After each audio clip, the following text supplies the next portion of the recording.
Des responsables élus républicains ont appelé jeudi leur candidat au Sénat dans l'Alabama, le magistrat ultra-conservateur et héros de la droite religieuse Roy Moore, à se retirer de la course, après qu'il a été accusé d'attouchement sur une adolescente en 1979. Lee Corfman, âgé à l'époque de 14 ans, a raconté en détail au Washington Post comment Roy Moore, alors substitut du procureur de 32 ans, l'avait invité et emmené chez lui à plusieurs reprises. Lors du premier rendez-vous, il l'a embrassée, a-t-elle dit au Washington Post.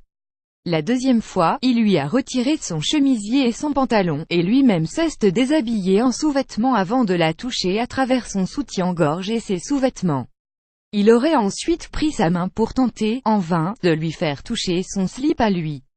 Je n'étais pas prête pour ça, je n'avais jamais posé la main sur le pénis d'un homme, surtout en érection, a dit Lee Corfman au Post.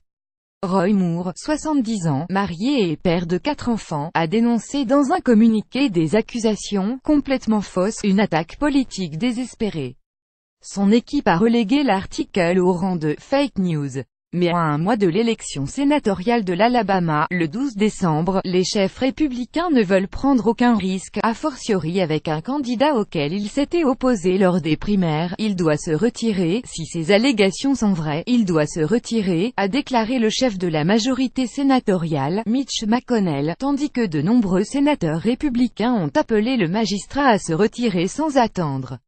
Il doit immédiatement se retirer et permettre aux habitants de l'Alabama d'élire un candidat dont ils sont fiers, a déclaré John McCain. Les républicains sont généralement ultra-favoristes dans l'Alabama, et Roy Moore était en tête des sondages contre le démocrate Doug Jones. La perte d'un siège républicain à la Chambre haute du Congrès réduirait à une seule voix la majorité républicaine de 52 à 51 sièges sur 100, selon le Washington Post. Il n'est plus possible légalement de changer le nom du candidat sur les bulletins de vote, mais le parti local a le pouvoir de disqualifier Roy Moore, et pourrait appeler ses électeurs à inscrire à la main le nom d'un autre candidat. Le remplaçant naturel serait Luther Strange, actuel sénateur battu aux primaires par Roy Moore. Mais cet ancien président de la Cour suprême de l'Alabama n'avait jeudi aucune intention de se retirer, défiant son parti. Le Post a également obtenu le témoignage de 3 autres femmes, âgées alors de 14 à 18 ans.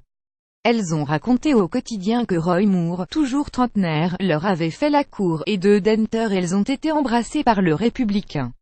La majorité sexuelle était, comme aujourd'hui, de 16 ans, et les contacts avec Lee Corfman seraient tombés sous le coup de la loi, passible de prison. Mais la durée de prescription est de 3 ans pour ce type de délit, NXPAFP.